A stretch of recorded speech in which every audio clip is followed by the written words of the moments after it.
If you think the South African apartheid is worse, I don't know what to tell you. When people in South Africa who literally survived the South African apartheid literally say Israel's apartheid is worse. Let's talk about apartheid. For a long time, the word was only associated with South Africa. But more and more people are using it to describe Israel's treatment of Palestinians. Let's talk about the A word. Amnesty International has accused Israel of being an apartheid state. We call it apartheid because it is apartheid under international law. Human Rights Watch has released a report that says Israeli authorities are committing crimes against humanity of apartheid. But the Israeli government completely rejects the label. So what does apartheid actually mean? What did it look like in South Africa? And why is the word being brought up in the context of Israel? For example, chat, you know how the IDF has the trophy APS system that takes out RPGs? Hezbollah has the Tharallah anti-tank missile system, which is basically two Cornets strapped together to defeat the APS with two rockets in short succession. It's not the same as fighting bathtub rockets. Hezbollah has legit weapons. The war will greatly escalate. Yes. The reason why Hezbollah did not push into Israel post October 7, even though it was a direct violation of the red lines that like the axis of resistance had set forth, was because of the dire constraints that the Lebanese economy had placed upon the southern Lebanese population. Hamas obviously has a civil branch as well. They care about civil governance. It's a part of their job. And therefore, they have to make these calculations. And considering that the Lebanese economy is in the shitter for years now, they were like, we can't do anything about it. They are forced into a position of restraint in some ways. Having said that, however, if Israel does invade southern Lebanon, well, then that equation changes, because then Israel has brought the war to their fucking doorstep.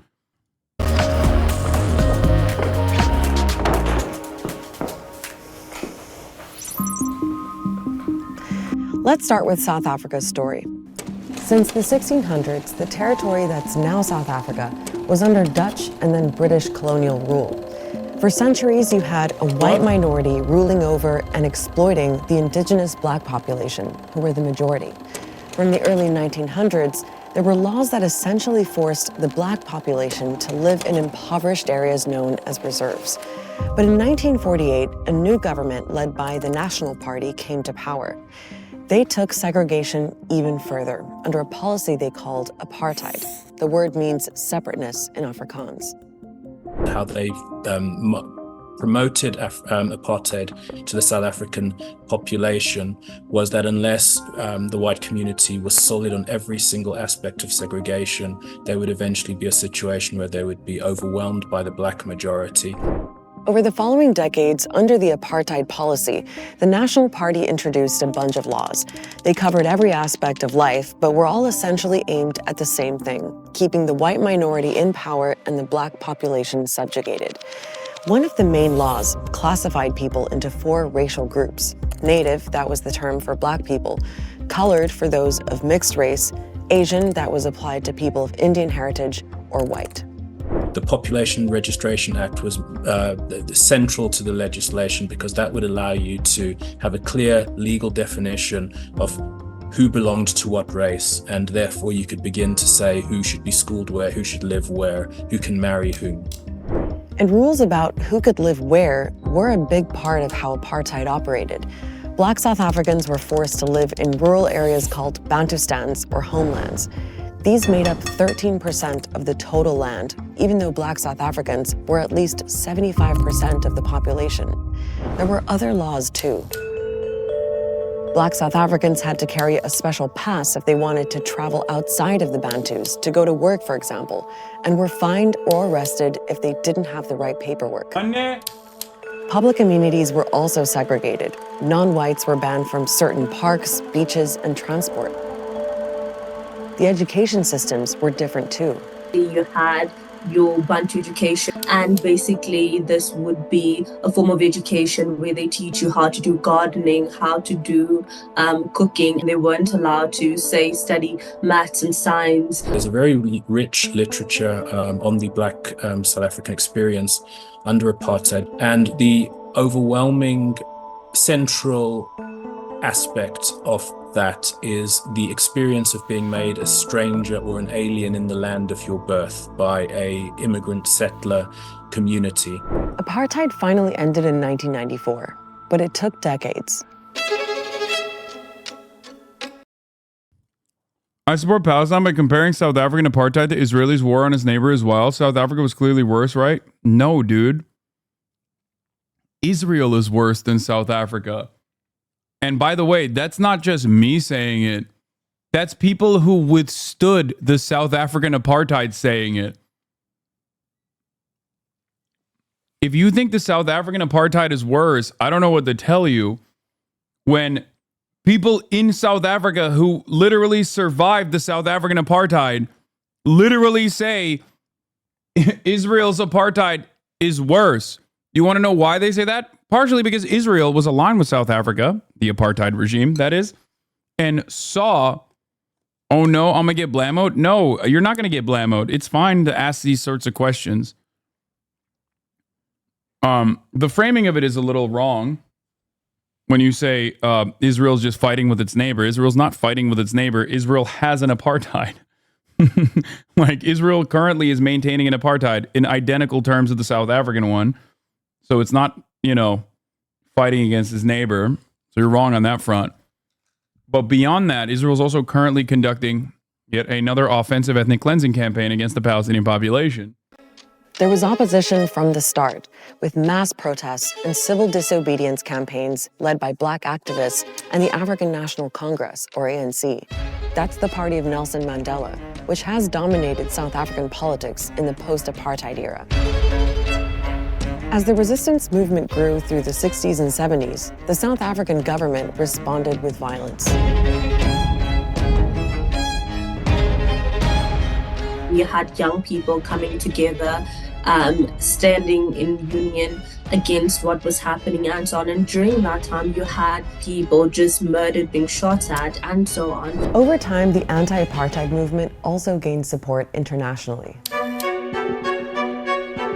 There were student protests in lots of countries. South African sports teams came under pressure when they played abroad. Since feelings about recent tragedies in South Africa are naturally running very strong just now. The country was banned from major sporting events, including... Whoa, dude, what? This is anti-Boer discrimination. This is anti-white discrimination. Perhaps this level of anti-white discrimination actually played a significant role in making the public feel like they were a pariah state as a consequence of the maintenance of their apartheid, and therefore was very successful. So successful that, as the chatter yesterday was pointing out, the South African apartheid was democratically abolished. Now, the key detail here, and how this doesn't work for Russia, but will certainly work for Israel, is that South Africa was our ally. Just like Israel is our ally. Israel is even more directly involved in American affairs than South Africa ever was.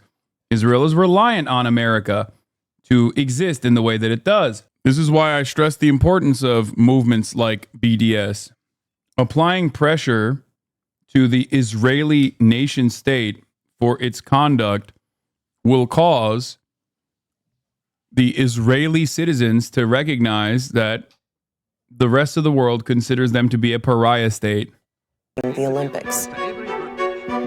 It was all part of a bigger campaign to isolate South Africa politically and economically. There was a UN arms embargo, boycotts, and sanctions. By the late 80s, major Western governments like the US and UK had joined in too. And those are just some examples among a whole web of internal and external factors that eventually pushed South Africa's government to change course. Whilst none of them, in and of themselves, were able to overthrow the government, they were able to create a situation of endemic crisis which the apartheid government realized it could not get out of. At some point, it became too costly to continue this racial segregation, and that and other factors then contribute towards this move towards democracy. That happened in the 1990s, and this was a huge moment when Nelson Mandela was released from prison. He was one of the main anti-apartheid leaders and had been locked up for 27 years for his opposition to the government. When South Africa's first free elections were held in 1994, he became president. Throughout the 27 years, there were two different instances where the South African apartheid government went to Nelson Mandela and specifically asked him, "Do you denounce the violence of the ANC?" Nelson Mandela said no. The South African government said, "If you denounce the violence of the ANC and also renounce communism, we will let you free." To which he said no, twice, extending his stay in prison. That's also something that you need to remember when people talk about how fucking peaceful the resistance to apartheid was in South Africa. Another huge moment. The people of South Africa have spoken in this election. They want change, and change is what they will get.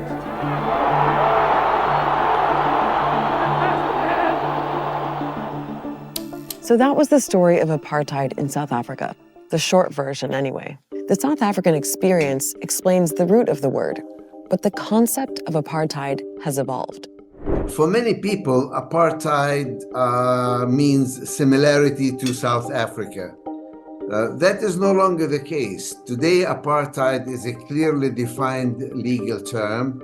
That's because apartheid has been established as a crime against humanity under international law. In 1973, not looking too good for Israel, boys. The United Nations adopted what's known as the Apartheid Convention. It defines apartheid as inhuman acts committed for the purpose of establishing and maintaining domination by one racial group over any other racial group and systematically oppressing them. And in 1998, apartheid was included in the Rome Statute, the treaty that underpins the International Criminal Court, and it uses similar language. Is there a system of domination by one group over others? Is law being used to implement that system? Are there elements of dehumanizing the oppressed groups?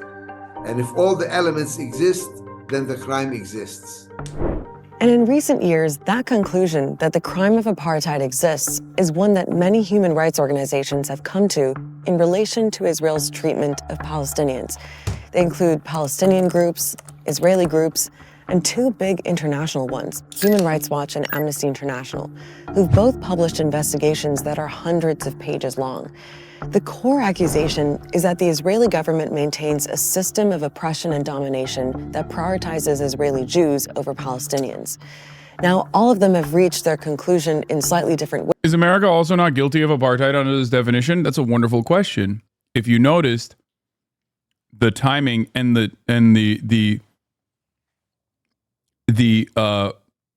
moment in which they declared apartheid to be unlawful, well, and it's also a Rome Statute country. But yes, America is absolutely, racial segregation in the Jim Crow South is literally apartheid. It is. It just happens to be before the designation. Ways, and they differ over exactly where they think apartheid is happening. Let's look at the map. You've got Israel here, and then the Palestinian territories, which are under Israeli military occupation, meaning Israel has ultimate authority over this whole area. Now, some groups, including Amnesty, argue that apartheid is happening in Israel itself as well as the occupied territories. We'll get back to that. Other groups like Human Rights Watch say the term apartheid only applies in the occupied territories. Here are some of the things they point to. There are 700,000 Israeli settlers living in the West Bank and East Jerusalem, and the Israeli government has granted them a superior status under the law as compared to Palestinians living in the same territory. That's how Human Rights Watch puts it. It's things like separate justice systems. Settlers are subject to Israeli civil law. Palestinians are typically subject to Israeli military law. The Israeli military writes the regulations and the rules which determine how and where you build, how and where you travel, how and where you conduct your normal business, your economy, how much water you are allowed. It's two different worlds. The Arabs live under military occupation, while the Israelis are enjoying the Palestinian land which they live on, but at the same time, they enjoying all the privileges that you can get by being an Israeli citizen. Palestinians can't move around in the way Israelis can. In the West Bank, they have to pass through military checkpoints, they often need special permits, and are banned from using certain roads. We have a Palestinian dedicated app that shows the route that Palestinians can take when they want to go from one place to another. They also can't travel freely between the West Bank and Gaza. Even before the recent war, Israel had a total blockade on the Gaza Strip. And this is all part of what the rights groups call territorial fragmentation, because while Israeli territory is contiguous, i.e. it's one chunk of land, Palestinians have been pushed into a patchwork of territory. The Israeli organization B'Tselem says this separates the Palestinians into distinct groups, which helps Israel promote Jewish supremacy and thwarts criticism and resistance. So there is quite a lot of agreement among rights groups that Israel is practicing apartheid here. Less so on whether the criteria for apartheid is met in Israel itself. The Israeli government and others say that all Israeli citizens have equal rights, including Palestinian citizens of Israel, who make up about 20% of the population. במדינת ישראל, כל האזרחים שווים בפני החוק, בלי קשר למוצאם. There is formally a democracy, a democratic regime. Jews and Arabs have the same rights. They can be elected. There is even an Arab judge in the Supreme Court. So actually, there is some discrimination, of course, between Arabs and Jews inside Israel. But basically, according to the Israeli law, there should be no discrimination on the basis of race, religion, gender, so forth. Others say that in practice, it's not so clear-cut. Amnesty, for example, argues that Palestinian citizens of Israel do face considerable rights violations, including things like home demolitions and forced evictions. And they say because those violations are happening in the context of the wider system of domination and oppression of Palestinians, the apartheid criteria are met. People began to say, well, this system of apartheid doesn't only exist in the West Bank for settlers versus Arabs, but it's really part and parcel of the entire system of Israel in all the areas under its control, even though it is applied in different ways. Now, the Israeli government has called groups like Amnesty delusional for making the accusation of apartheid and say they're fueling anti-Semitism. Israel isn't perfect, but we are a democracy committed to international law, open to criticism. I hate to use the argument that if Israel wasn't a Jewish state, no one at Amnesty would dare make such a claim against it. But in this case, he hates to make that argument. Dude, Yair Lapid, the liberal center, the centrist opposition to Benjamin Netanyahu, he hates to make that argument, but honestly, he's gonna make it. He's gonna hate making it, just like he hates Benjamin Netanyahu, but also shit on the International Criminal Court. He's like, I hate Benjamin Netanyahu, but the fact that the International Criminal Court declared him to be a war criminal, how dare they do such a thing? Did he say Israel's open to criticism? Yeah, Israel's open to criticism, which is why the Mossad directly threatened the former ICC prosecutor and smeared her relentlessly, and even urged the Trump administration, which complied, by the way, into putting sanctions on her and her family directly. There's simply No other explanation. Criticizing the government for practicing apartheid is becoming not politically correct in Israel. You will not find it in the mainstream media. Even in the academia, professors are very careful about using apartheid, but asking the question, is Israel apartheid, is more legitimate, yes. Outside of Israel, especially in the context of what's happening in Gaza, that question is getting more and more attention. For example, some people are drawing parallels between the pro-Palestine movement and the campaigns to isolate South Africa during its apartheid era. South Africa's government itself is making a link. It referred to apartheid at the UN's highest court, where it's bringing a case against Israel for another international crime, genocide, which Israel also denies. I hate both Joe Brandon and Donald Trump. If the International Criminal Court declared either of those motherfuckers to be a war criminal, which they were, by the way, every American president is, I would throw a fucking party. I would celebrate. Okay? That would be the sickest day of all time. Now, of course, that would probably lead to America nuking the Netherlands, but that would be not so sick. But having said that, on principle alone, I would find that to be a glorious moment. I guess that's the difference between me and Yair Lapid and his genuine hatred for Benjamin Netanyahu. South Africans sense, see, hear, and feel to our core the inhumane discriminatory policies and practices of the Israeli regime as an even more extreme form of the apartheid that was institutionalized against black people in my country. So the label of apartheid is being attached to Israel.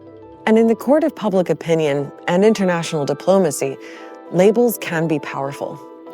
Ultimately, though, the legal question of whether Israel's guilty of the crime of apartheid is one for an international court to decide. Check out our episode on the two-state solution between Israel and Palestine. Our full playlist of episodes is here, and if there is a topic that you want us to explain, let us know in the comments.